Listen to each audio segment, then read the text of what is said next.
Now that we have dived into the Android SDK, let's talk about its most important component, Android Studios. Android Studio is the official Android development IDE for Android application development. It is based on the popular IntelliJ IDEA from JetBrains. IntelliJ IDEA is a popular IDE for developing applications in languages like Java, Spring, GWT, Grails, Play, and other frameworks.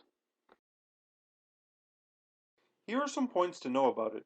It was first announced on May 16, 2013 at the Google I/O conference by Google's product manager Catherine Chu. It is freely available under the Apache License 2.0. It is a solid product and the first stable version was released on December 8, 2014. The latest version is 1.2.1.1. Here are some key features. It is built on IntelliJ IDEA Community Edition, the popular Java IDE by JetBrains. It provides a flexible Gradle-based build system. It has build variants and multiple APK generation features, and it has expanded template support for Google services and various device types. It features a rich layout editor with support for theme editing, which makes coding much smoother. It has lint tools to help you catch performance, usability, version compatibility, and other problems. It offers ProGuard and app signing capabilities, and it provides built-in support for the Google Cloud Platform, which makes it easy to integrate Google Cloud Messaging and Google App Engine into your apps. With such a great array of features, it is a full-featured IDE that will make creating your Android apps an enjoyable experience.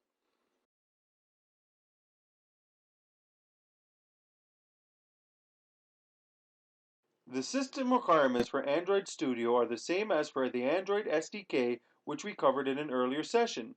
We have listed them out again for each development environment, whether you are on Windows, Mac, or Linux. If your system is able to run Android SDK, then it will run Android Studio.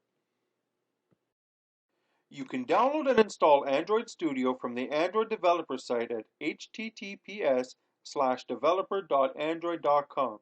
When you do, you will need to accept the terms and conditions by clicking the checkbox and then click Download Android Studio for your particular environment.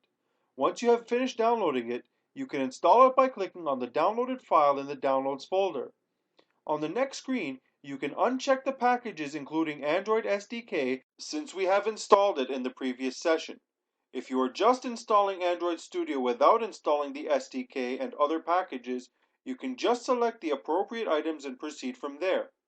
Clicking Next brings you to the terms and conditions for the installation. Select Yes in the checkbox and proceed. If you have already installed the Android SDK package, it will ask you for the existing SDK file location. You can just browse and select it. If you haven't installed the SDK, you can select Install the latest SDK checkbox and proceed by clicking Next.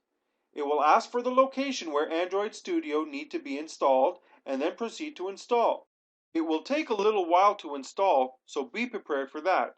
Once the installation is complete, you are ready to launch Android Studio. While opening it for the first time, you can select the UI theme and then it will copy the SDK packages from the existing SDK location. It will take a little while to load all of the components. Android Studio provides wizards and templates that verify your system requirements, such as the Java Development Kit, available RAM, and configure default settings such as an optimized Android virtual device emulation and updated system images. If anything is needed, it will ask us to install required packages. First, it will ask us to select your UI theme. We're just going to choose the default one. Next, it will ask you to install some components that are missing. Once again, select the existing SDK path. Now it will display the license agreement. Accept it after reading it through. The configuration is now finished. It will start downloading and installing any missing components. Once that completes, you're finished. You can now start up the application and begin using it. This concludes our discussion of Android Studio.